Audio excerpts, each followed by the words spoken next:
Welcome to Ion Franchising, where you will learn the A to Z's of franchising. Hello again, and welcome back to Ion Franchising. I'm your host, Lance Graulich. Today, I have another special guest. Turns out it's an old friend of mine. This gentleman spent 3 years with Benetrends Financial as a funding sales consultant. In fact, he actually did financing for a couple of my candidates, my clients, got them financing for their franchises. Now, what better story is there than a guy doing franchise funding that's investing in his own franchise? Well, today's guest, my friend, Chris Rahill. Welcome to Ion Franchising, Chris. Thank you, Lance. I'm excited to be here, man. So excited to have you. You know, you're our first franchisee guest. We've been talking to founders, and you're the first franchisee, and who better? So Nice. Let's start off with, of course, how did Chris Rahill get to where he is today? So give us that backstory, and as long as you want to take, go right ahead. Yeah, so I'm from Bucks County, Pennsylvania, which for people who don't know where that is, it's the greater Philadelphia area. So that's where I grew up, lived here pretty much my whole life. I actually went to college down in Georgia and studied finance down there. And then I came back up to the Philly area after I graduated and started working. I worked in financial advising for about a year. Didn't really like that, wasn't for me. And then I got the job at Benetrends. So I started that job. So our second job, I was about 23, I think, when I started there. I think I started there 2018. And so, yeah, like you said, I was there for about 3 years at Benetrends.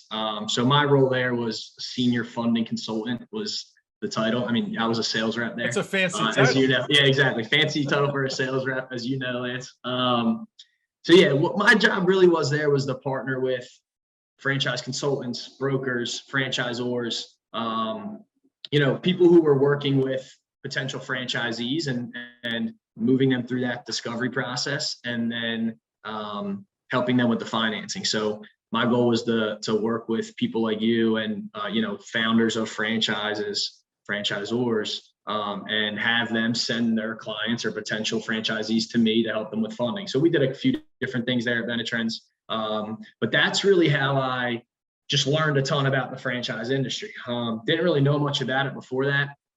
Always knew that I wanted to have my own business. Didn't really know what it was though. And I did a number of things growing up and through college and stuff like that, just little small businesses here and there. But so wait, I got to know if you always wanted to. You said you always knew you wanted to have your own business. So what's your family history that? Because I had a family history with both my grandfathers were entrepreneurs, so I had no chance of being employed by someone else. Right. Watching both grandpas having their own business, I knew I had to be my own boss. Is that kind of the situation with you?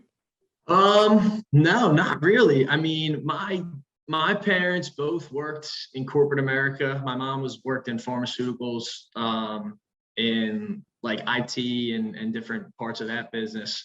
And then my dad's actually been in sales in the same role for like 30 years now. He's a director of sales for a pretty big company here. So I don't know. We've always been like, me and my brothers have always been like, sales is kind of where we've always went to. But I think part of it might have been just because my dad always wanted to have a business. And he's done some things on the side, but I'm one of five. So him and my mom, they had us, and he kind of he was one of those people who I'm sure you talk to all the time. It was like, I want to do it now. It's just not the right time. Right. So he always kept pushing down the line, has 5 kids, feels comfortable in his job, and now kind of never got to do that. And so, I don't know, always talking to him about that, it was just something that I knew, like, especially being young, I'm 26 now and bought first business when I was 24. And I always just knew, like, now's the time for me to do it and take risks, this kind of stuff. So that, but no, I mean, didn't come from a family of a lot of entrepreneurs. I mean, my older brother owns a business too. So he's been in business for himself for about 4 years now. So definitely, having him do that has helped me, and always someone to to kind of talk to about it and stuff like that. And then the first business I bought, which we can talk about. But yeah, it wasn't really something where it was, always my family was just entrepreneurs, but I think a combination of things. Yeah. Yeah. So tell us, so you're at Benetrends, and at what stage did you say, well, let's talk about your first business. Let's talk about that. Yeah. So I was at Benetrends probably for about a year, and my brother came to me and he's like, yo, I want to buy a business. Like, I don't know what should I do? And I'm like, dude, look into franchising. Cause at this point, I'm just now learning about franchises. I'm like, there's so much out there. So start looking into that. So he looked into that, ended up buying a franchise called the Patch Boys, which you might be familiar with. Yes, sir. So he bought that, about 4 years ago. He bought that maybe a little over 3 years ago. So he bought that. So then he starts to look, and he falls in love with it. He's like, I want to buy another one. And like, I think we should do it together. So then we start looking into other businesses in home services, and we found this business. He actually found it, and then kind of I came into it after the fact of him already kind of working through that discovery process. But it's a company called Next Gen Great Seal Coating. They're out in New Jersey, so right in kind of my backyard. Right. So the idea was that he wanted to buy this, and it'd be like a side business for him, and I come in, and we were going to be partners in it, and kind of do it together. It's a seasonal business. It was never going to be a full-time thing for either of us, just a side business, something I think for him to add on to what he was already doing, for me to start to get my feet wet a little bit in running a business and running the day-to-day and just learning that piece of it. So we bought that like either late 2019 or very early 2020. I forget, but so we ran that for like 2 seasons of that business, which, is about 6-7 months when it's warm out here. Right. And not doing that business in the winter. No. And so I stayed at Benetrends during that though. So I was still at Benetrends through that time, kind of running that business on the side with my brother. This was also when COVID just kind of happened. So I was working from home, so it gave me some flexibility to be able to do it. And I just fell in love with that, like just running a business in general, like going out, talking to customers, selling jobs, just everything. So I really just enjoyed it. And I knew, this is what I want to do, not necessarily this business forever or even for, however many years, but I knew this was kind of who I was and what I wanted to do. So, through last year, I was really starting to think about, what do I want to do? Do I want to buy a franchise? Do I want to start my own business? Do I want to buy an existing company? So I was all these thoughts going through my head about what I wanted to do. Obviously, being in the franchise industry, I knew a ton of people. So I was just starting to talk to people, started to talk to some of the franchisors I was working with, and it started to become a thing where every franchisor I was working with like helping their franchisees, I would be like, do I buy this business? Like, would I want to run this business? Like, that's all I would think about, right? Every day I'm talking to 6, 7, 8 people who are buying a business, and I'm like, I want to be in your shoes. So, that was kind of the whole tail end of 2020 was that's what I was thinking about. And then end of 2020 is when I really started to look into like seriously what I wanted to do. And so, started going through the process with a few different franchisors, some people that I had relationships with, and some that, were newer, but started to go through that process. And then, I think that discovery process really started for me like in January, I would say, of this year, was when I started seriously looking into, leaving Benetrends and buying another business, and that becoming like my full-time thing. So how did it become Mighty Dog? So Josh Skolnick and Zach Butler, the two founding partners at Mighty Dog, are guys that I've known for a while. I mean, I've known them since I started at Benetrends. I worked with Monster Tree as a funding partner. I was working with Redbox Plus, just have known them for a while. And Josh also is from here. He lives, right around the corner from where I grew up. Right. And I knew what they were doing before they even like announced this on LinkedIn and Facebook or whatever. Like, I knew what they had in the works. Yeah. I thought, because they have so much experience in the franchise industry, because you were in lending, you kind of had the inside track. They hadn't even sold a franchise yet. Yeah. And you were already thinking, this is the one I'm doing. A little bit, yeah. I memean, it was attracting to me for a couple of reasons. One, knowing Josh and Zach, knowing the people behind the brand held a lot of weight for me. Two was it was in home services, which that's where I knew I wanted to be. And I knew I wanted to be in like high ticket home service. Big projects, big remodels, that kind of stuff. Yeah. So it fit those two boxes for me. So I started to do a lot of research on just the roofing and siding industry and like what was out there, companies in my area, just a lot of different stuff, just some of my own research. Knew that was in my head as like a main option. I looked into a flooring franchise. I looked into a painting franchise. A couple other ones I looked into a little bit, exterior cleaning and just though all kind of in the same realm of home service. But I mean, I'm telling you, like I was probably 2 weeks into looking at brands. I was pretty much locked in on Mighty Dog and just going through that process really as quickly as I could. I started the discovery process like early January. I was out early March. Was the ink even dry on their FDD by that time?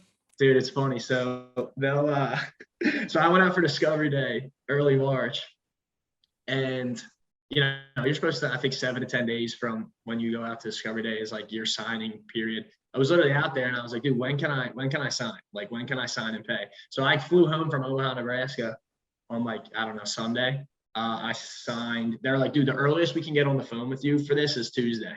Yeah. So I'm like, all right, well, let's set it up. Tuesday, 9 a.m., got on the phone. I signed my agreement, wired the franchise fee, and I was in. So it was pretty. Love it. I was ready to go. So tell me, I call it reality versus expectations. So what is the reality? You signed March of 2021? Yeah, I think it was St. Patrick's Day, actually. I think it was March 17th. Yeah.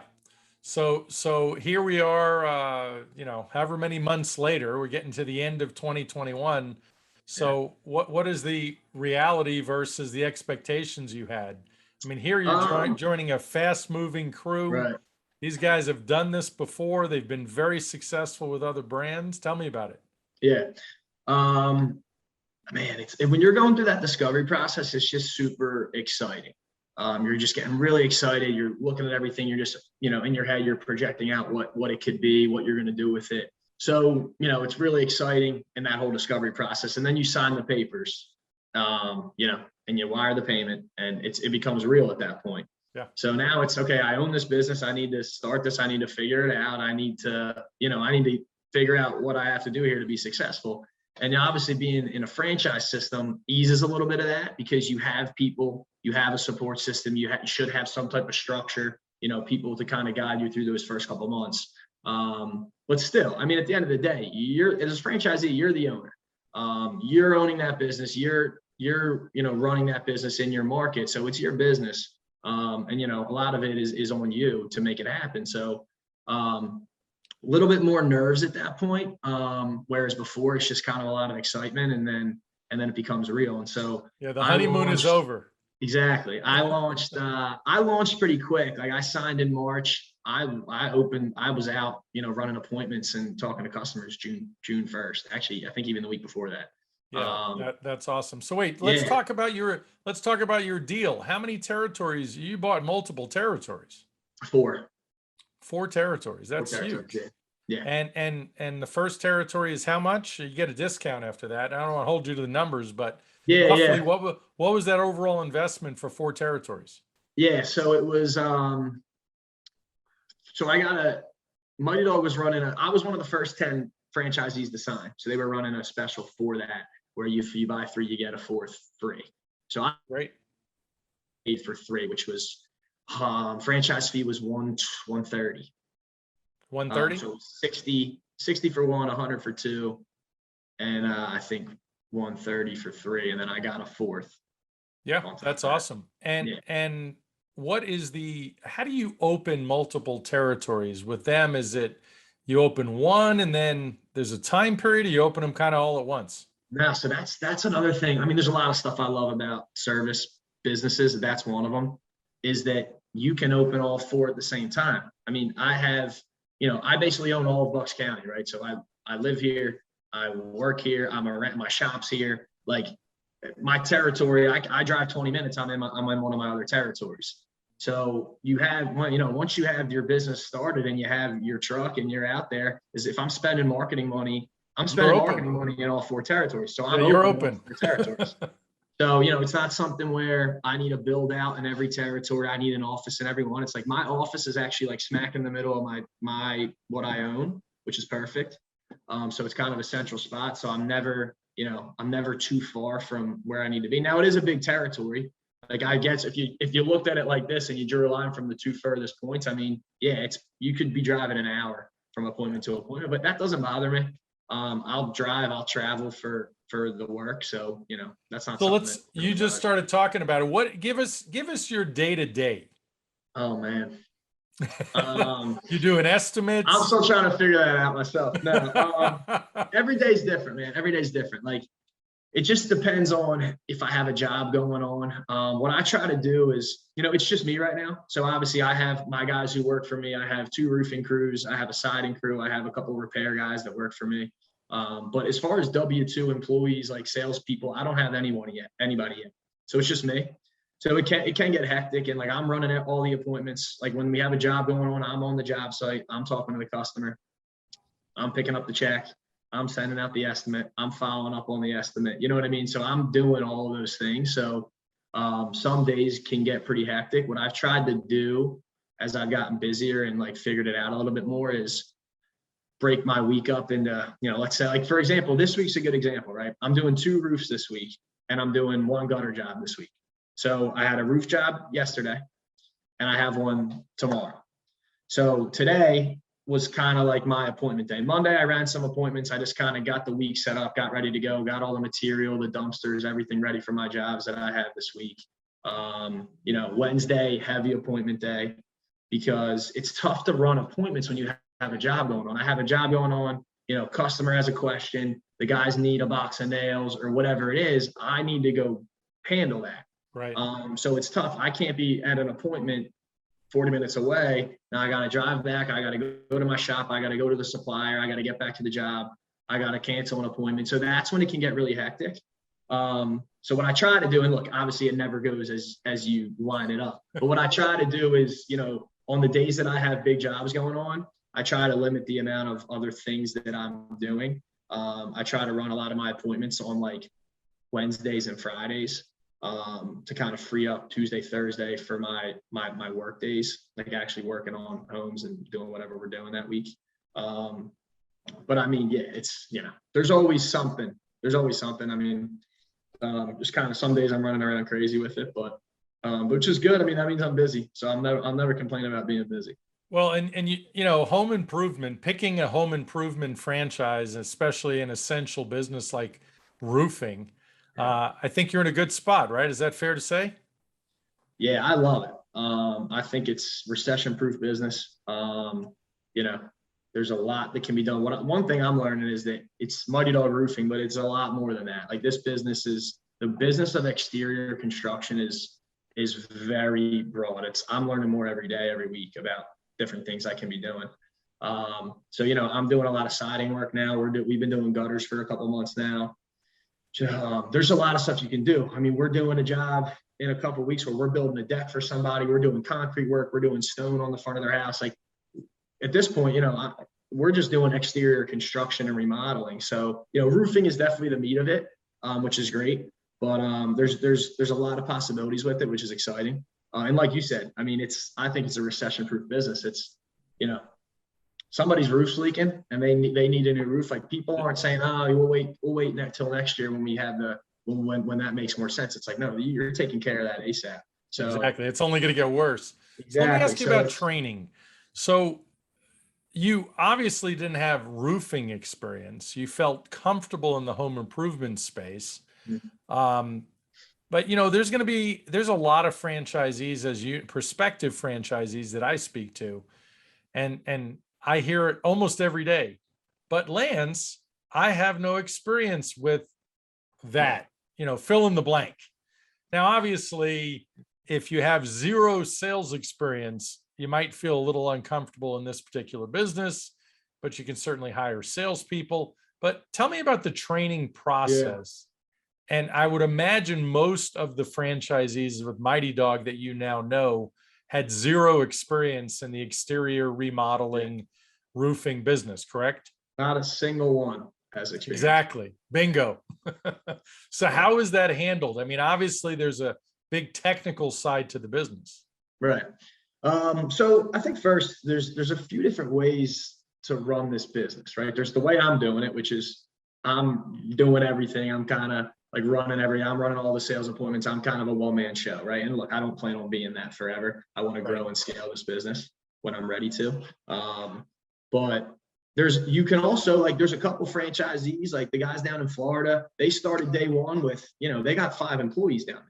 They have an operations guy, they have 2 salespeople, they have an office admin, they have an entire repair crew with a foreman on that crew. Like they have all that from day one. So, the guys who bought it down there, they are just business people. Like they are sales and marketing and business people. And that's all they need to be, because they're putting the people in place to do those other parts of the business. Growing and scaling. Exactly. And so for me, obviously, I didn't go that route, right? I didn't say, hey, I'm going to come in and I'm going to go find a guy who works for another roofing company who knows the business, and I'm going to hire another sales guy who knows how to sell roofs, be the owner. Like I wanted to be very hands-on, because that's, for me, like that's how I'm really going to learn this business. And then find the people who I want to fill those roles for me, because now I've done it. I've learned it, and I know what I'm looking for in those roles and the kind of business I want to be. That's just how I want to do it, right? And that's another great thing about this business, is there's different ways to run it and different ways to set it up and be successful with it. But as far as the training, I mean, so, I had about 5 days of training out in Omaha, Nebraska, with Mighty Dog, and that was good. I mean, we spent a lot of that time out in the field, like learning, industry knowledge, right? Because a lot of the people, if you're buying a franchise, and not everybody, but I'd say a good amount of people are coming from some type of sales background where they're probably pretty confident in their ability to buy a business and be able to sell and make money in that business.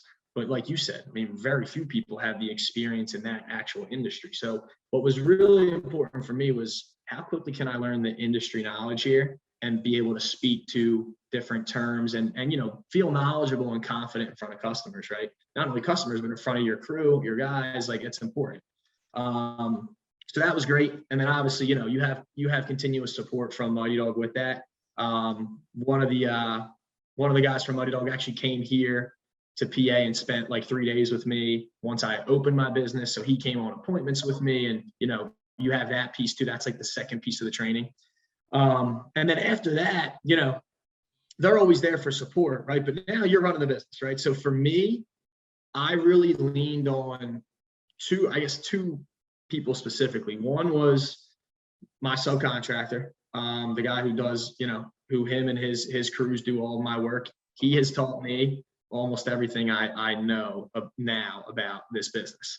That, along with, just going out and figuring it out, and making mistakes and just learning as you go. You're not going to learn every little thing about a job until you start doing jobs and you make mistakes, and you learn that way.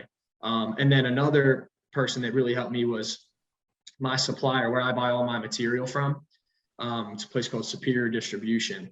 My rep there has gone like over and above for me to help me, with this business. I'll tell a quick story. So I start the business in June 1st, right? It's like June 12th. I get my first job. Woman calls me. She's like, hey, you got the, I'm like, oh my God, like I got my first roof job. Like, so I'm sitting in now the office. What? Yeah, right. So I'm sitting in the office of my supplier. It's Monday. I'm like, I have this job booked for Wednesday. This woman was going out of town, whatever. We had to book it for Wednesday. So I'm sitting there, it's Monday. I have a new roof going on Wednesday. I have no crew. I got no one to do the job. I don't know even how to put a material order in. I don't know how to order a dumpster. Like, I have no clue what I'm going to do. I'm 48 hours from doing this lady's roof, and I don't, hopefully she never listens to this. Jenny, if you're listening to this, I mean, she's happy with the job, so I think we're fine there. But thank you, Jenny. Thank you, Jenny, for your patience. Yeah, right. But anyway, dude, I figured it out. Like me, I sat there with Alex, who was my rep and my supplier. He's like, look, We'll figure it out. I'll help you put the material order in. We'll get it scheduled. It'll get dropped off Tuesday. It'll be ready for you Wednesday. Here's my contact for a dumpster. Call them, say you need a dumpster Wednesday morning. And he's like, here's my contact for a sub crew who can do the work for you. Let me call them, get them on the phone. The guy's like, yeah, I can do that. I'll move some stuff around. I'll do it Wednesday. Within like 30 minutes, I'm like, all right, I think I'm good. Like, I think I'm good to go for Wednesday. Did the job Wednesday. Had a happy customer. Like, it was just a crazy like couple days. And I was like, that's when it really hit me. I think that I'm like, all right, this is like, I'm running a business now here. Like I'm, like, Chris, me coming from, let's say, all the franchise restaurants I've run over the years, you just described like the typical lunch rush. Somebody calls in sick, you got a line out the door, you got, big office catering job calls in, you don't want to say no to, and you just smile your way through it. And somehow you just get it done. You're not doing open heart surgery, Exactly. Figure it out, man. You got to be confident. If you freak out and you're losing your cool, customer's going to feel that from you. Yeah. But now you're a pro. So yeah. let's talk about the validation stage. You certainly know when somebody is looking at franchise opportunities, they always have an opportunity to talk to existing franchisees to sort of really validate what's in the franchise disclosure document. What kind of money are they making? What's the ramp up period? What's the staffing really like? And as you said, owners take different sort of paths. Yeah. You're doing a lot of stuff yourself right now. And then there's other people that are doing it a little differently, hiring a lot more staff and looking to grow maybe a little quicker. There's nothing wrong with either route. But when you signed up, you really didn't have any validation. No. I was the third. No, not at all. I was the third franchisee to sign on. So you trusted the leadership. I trusted the leadership. I trusted two things. I guess three things. I trusted the leadership and their history of, growing other businesses. I trusted this business. I trusted like that this is a business that has a lot of demand, especially right now. And then I trusted myself. Like, I just had a lot of confidence and trust in myself that I was going to make it happen. And you kind of have to have that. If you're going into business for yourself and you're not confident that you're going to be successful, then, who else is going to be? Why should customers trust you with that? You know what I mean? Or people that work for you. So I think that was a combination of those three things was what made me, feel ready to go, feel confident in it without really having any validation, without being able to talk to any, current franchisees. But it's been great too. Like, the group of us, that group of like 5 or 6 of us that started all together, like in that first, there were 5 of us out there for that first training at the end of April. And like, dude, we still talk, sometimes every day. We're checking in weekly. Like, that group of guys has stayed really close and helped each other out a lot. Because like, we were all in it together. We all struggled through a lot of the same things getting started, being part of a new business. And so another thing that's been cool about it is like being part of the initial group of franchisees that is really helping shape the brand. They told us, they're like, look, you guys are our first handful of guys. So yeah, I mean, being part of that first group was exciting. And what I was talking about was just, it's cool to be part of that group that's helping shape the brand in the beginning. And another thing I appreciated about Mighty Dog and the corporate team they have there was they were very honest with us up front. Like, look, we're new. This is new for us too. Like, we are doing our best to put in the best structure and support for you guys, but we need feedback. Like, we need to hear what's working for you, what's not. So it was cool to be able to give a lot of feedback in the beginning, like, hey, like maybe this type of marketing, not so good right now, or, maybe a certain type of technology would be helpful, or like something of like, or over here would be great. You know what I mean? So it was cool to be able to give that constructive feedback, and see a lot of those things, come into play from some of the feedback we gave in the beginning. And, hopefully that makes things better for the guys who are now signing on, and starting their business. And hopefully a lot of the mistakes that we all made in the beginning, they're not making now. and I talk to a lot of these guys now. I do a validation call once a month. So I talk to a lot of these guys, and I talk about this kind of stuff with them of just, hey, Yeah. here's some things you can probably avoid. No, but you hit on something that's so important in the franchise community. A lot of people forget that this brotherhood, this fraternity, I don't know if there's any ladies involved at this point, sorority, there's this camaraderie that you have Yeah. besides corporate, besides, you Yeah. and your team, you have the whole crew of existing franchisees to go to, which is amazing. It's amazing. It's a great Good. feeling to have that much support. You know the old saying, you're in business for yourself, not by yourself. That is all about franchising, right? Yeah.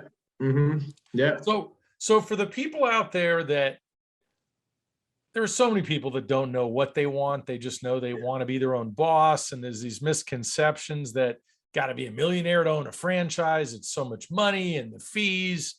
Why a franchise? Give us the pitch. I mean, look, you're your brother did it. You did it now twice. Why a franchise? So I think, there's always going to be, pros and cons to whatever type of business you buy, or whether it's a franchise or you do it on your own or whatever it is. But for me, I thought with this business, a franchise just made sense for me. Mostly because of the people that are behind it and the team that they're building there. I think, they're doing some things that I haven't really seen in franchising in my experience there. And it was just really exciting for me. So, having that support system behind you. I think another thing is I was ready to, start this and hit the ground running and start making money right away and grow the business fairly quickly. It takes time to grow any business, but I think with franchising, you do get a little bit of a kickstart. Absolutely. To, start to grow a little bit quicker. And then what you just said, having that brotherhood of people, it's like you have business partners all over the country who you can bounce ideas off of, who can help you. Hey, this is working for me. So that's great too. And yeah, I mean, you do feel like you're part of a family. I agree with you 100%. You're in business for yourself, not by yourself. And franchising is a partnership, right? I am partnering with Muddy Dog here. They are my business partner. And so, I expect them to support me. I'm out here doing everything I need to do to, make the brand proud and do the best that I can in this area and grow my business for myself. But, they do a lot too to help support me. So you mentioned your franchise family. So back to your family, Yeah. What was their reaction when you were going to do Mighty Dog? Oh boy, here he goes again. Yeah. I mean, look, anyone who is close to me, close friends, family, I don't think anyone was surprised of what I was doing. Everyone's always known this is kind of who I am and what I want to do. As far as why I don't know. I think my brother, for one, was he was that's a great business. That's going to be that's a good business because he's been in the construction business now for a couple of years. I think my parents may have been a little I don't know, do you think you can learn it that quick? I'm I'll be fine. I'll figure it out. My parents have always just been if you want to do something, we know you're going to do it. Go out there and do it. And so, been like that since I was little. Kind of whatever I wanted to do, they're hey, go figure it out and do it. And so that's just kind of the mindset I've always had. I guess it's a little bit different now when it's my career, but yeah, I mean, everyone was super supportive. No one was telling me, I don't think you should do it. To be honest, the people were telling me not to do it. That would have only made me want to do it even more. Right. So yeah, everyone's super supportive. So with all of your experience in franchise finance and now your second franchise, what tips or advice, is there anything that kind of floats to the top when you think of me asking this question? Any tips or advice? Because I know when you were a finance guy, you had people that you were getting financing for, and you're thinking, man, I don't know if that's the right franchise for that person, or I don't know if that's a good franchise, because there are some that maybe aren't right for certain people. Yeah. I would say I guess it's two parts. Do a ton of research, definitely, because it's a big financial investment, but it's your life. Like more than even forget the money. Like if you're leaving a career to go off and do something else, like that's a big, big decision. And so, take your time with it, really figure out what you want.